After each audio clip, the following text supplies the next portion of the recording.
Hello everyone and hello Virgo. Itong general reading ay para sa Mayo 2026. Kukuha tayo ng cards para sa iyo with additional advice cards na gustong iparating ng universe. Ang goal natin ay magbigay ng gabay gamit ang light from the Creator. Bago tayo magsimula, alam niyo ba na karamihan sa mga nanonood dito ay hindi pa nakasubscribe? Isang click lang po ng subscribe para mas mapalawak pa natin ang pagbabahagi ng liwanag at gabay dito sa Hula Juan. Thank you sa pag-subscribe. Initial impressions tayo Virgo. May mga bagong simula sa buhay mo ngayong Mayo dahil ito sa effort na ginawa mo, kaya ngayon iba na ang pagtingin mo sa buhay. Nagbigay ito ng bagong energy sa iyo. Parang tumaas ang level ng frequency mo ngayon. Be careful na wag maging masyado na matalak or mabagsik sa iyong pananalita at sa iyong mga iniisip sa ibang tao. Posibleng maramdaman mo ang next level na comfort sa buhay mo, pero huwag mong hayaan na ito ay maging dahilan ng pagiging mayabang. Ang buwan na ito ay tungkol sa pag-level up at pagtanggap ng mga biyaya na matagal mo nang hinihintay. Maganda ang simula ng Mayo para sa iyo, kailangan mo lang panatilihin ang iyong kababaang loob at tamang direksyon sa buhay.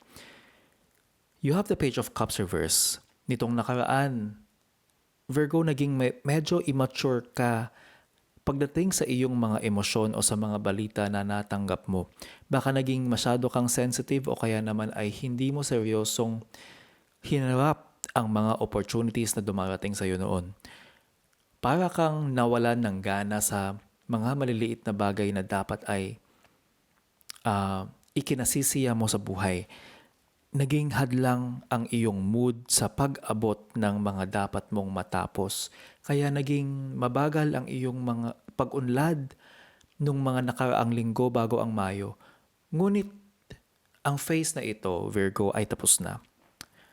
Ang iyong mga pagkakamali sa emosyon noon ay nagbigay sa iyo ng leksyon kung paano maging mas matatag at mas seryoso sa iyong mga goals ngayon. Handa ka na para sa mas matandang version ng sarili mo. You have the Ace of Pentacles. Ngayon naman, nasa harap mo na ang isang malaking oportunidad pagdating sa pera or career.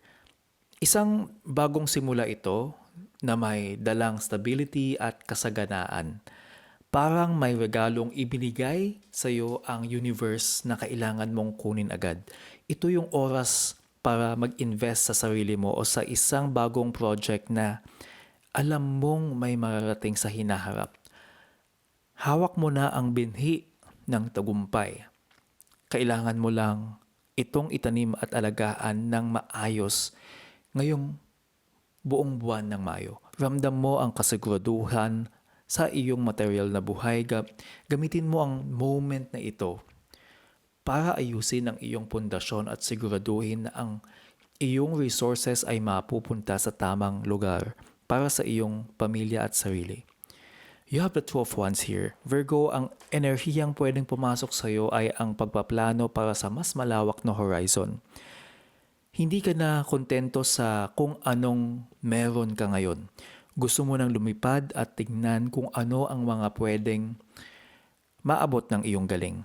May mga choices ka na kailangan gawin para sa iyong hinaharap ngayong Mayo. Ang Two of Wands ay nagpapahiwatig na handa ka nang lumabas sa iyong comfort zone at sumubok ng mga bagay na hindi mo pa nagagawa noon sa trabaho or personal. Ang enerhiyang ito ay magdadala sa iyo sa mga bagong lugar o bagong kabanata ng iyong buhay. Maging matapang sa pagpili dahil ang iyong vision ay malinaw at ang iyong galing ay sapat para magtagumpay ka sa kahit anong pasukin mo. You have the Queen of Swords reversed. Ang payo sa iyo, preno muna sa pagiging masyado na mapanghusga o matalim magsalita sa iba. Baka kasi sa sobrang talino mo at pagiging direkta mo, may mga tao ka ng nasasaktan ng hindi mo namamalayan o sinasadya. Huwag mong hayaan na ang iyong logic ay maging cold o walang puso sa pakikitungo. Kailangan mong ibalanse ang iyong katwiran sa konting malasakit para sa mga taong nasa paligid mo na hindi kasing bilis mong mag-isip or kumilos. Iwasan din ang pag-iisip ng negatibong bagay tungkol sa sarili mo ngayong Mayo. Maging mabait ka sa iyong sariling isipan. Huwag mong isabotage ang iyong sariling tagumpay sa pamamagitan ng sobrang self-criticism na wala namang basehan. You have the Ten of Pentacles here. Virgo, ang kalalabasan ng lahat ng ito ay pagkakaroon ng matagalang stability at yaman. Hindi lang ito para sa iyo kundi pati na rin sa iyong pamilya o sa mga taong mahalaga sa iyo sa buhay. Magiging maayos ang lahat ng pundasyon mo, magtatagumpay ka sa pagbuo ng isang matibay na pundasyon na magbibigay sa iyo ng peace of mind pagdating sa pera. Ito yung bunga ng lahat ng pagod mo at ng pagpili mo sa tamang oportunidad ngayong Mayo. Magiging proud ka sa narating mo. Sa dulo ng Mayo, mararamdaman mo ang tunay na contentment. Magiging maayos ang lahat ng usapin tungkol sa bahay at finances at makikita mo ang iyong sarili na nasa isang masayang kalagayan kasama na ang mga mahal mo sa buhay. Please subscribe, like, and huwag kalimutan i-share sa mga kilala ninyo na kailangan ng reading. Maliit na bagay lang to support this channel. Virgo, your advice cards. Your first advice card is exercise to increase your energy and manifestation abilities. Ang susi para mabilis mong makuha ang iyong mga pangarap ay ang pagkakaroon ng mataas na energy level. Ang pag-ehersisyo ay makakatulong para maging masigla ang iyong isipan at katawan. Dahil marami kang plano, kailangan mo ng stamina. Ang paggalaw ng katawan ay magtatanggal ng mga stock na energy na nagpapabagal sa iyo noon. Simulan mo ng kumilos ng may sigla para mas mabilis ang pasok ng swerte. Your second advice card is Dreams of Abundance.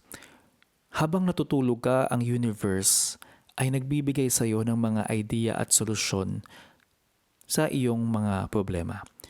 Siguraduhin mong isulat ang iyong mga panaginip dahil nandoon ang mga sagot na hinahanap mo. Ang mga bagong business ideas or investment tips ay pwedeng dumating sa iyo sa anyo ng panaginip. Kaya pakinggan mo ang iyong subconscious ngayong buwan.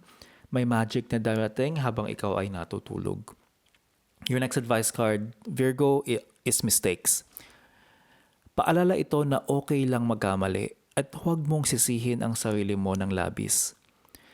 Ang mga pagkakamali ay bahagi ng pag-aaral para maging mas magaling ka sa iyong career o sa iyong buhay. Ito ang gamot sa iyong tendency na maging masyado na mahigpit sa sarili mo. Kapag tinanggap mo ang iyong imperfections, mas magiging masaya ang iyong tagumpay.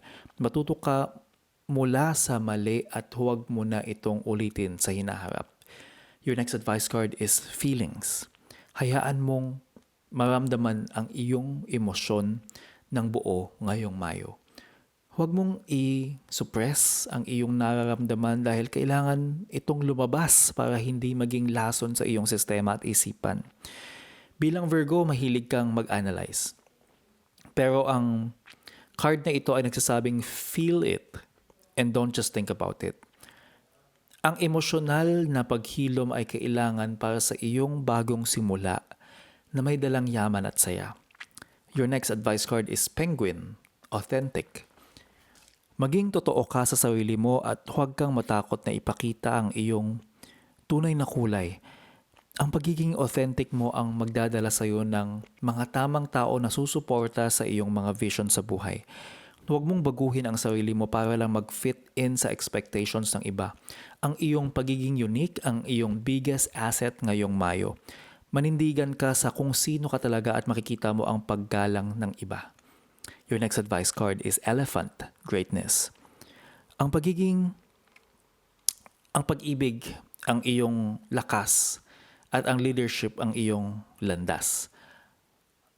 Ang iyong karunungan ay inspirasyon sa lahat ng makakakita sa iyo. kayang-kaya mong lampasan ang anumang problema na dumarating. Ito ang confirmation ng iyong tagumpay. Ikaw ay nakatadhana para sa malalaking bagay. Kailangan mo lang manatiling matatag at mapagmahal sa iyong paglalakbay. Ang yaman at saya ay abot kamay mo ngayong katapusan ng Mayo. Yan ang reading ninyo. Please follow or subscribe Hula Juan para may kaabangan kang forecast for your sign. Always remember, sa lahat ng gagawin mong desisyon, dapat mabuti ang inyong intensyon. See you sa next Hula Juan.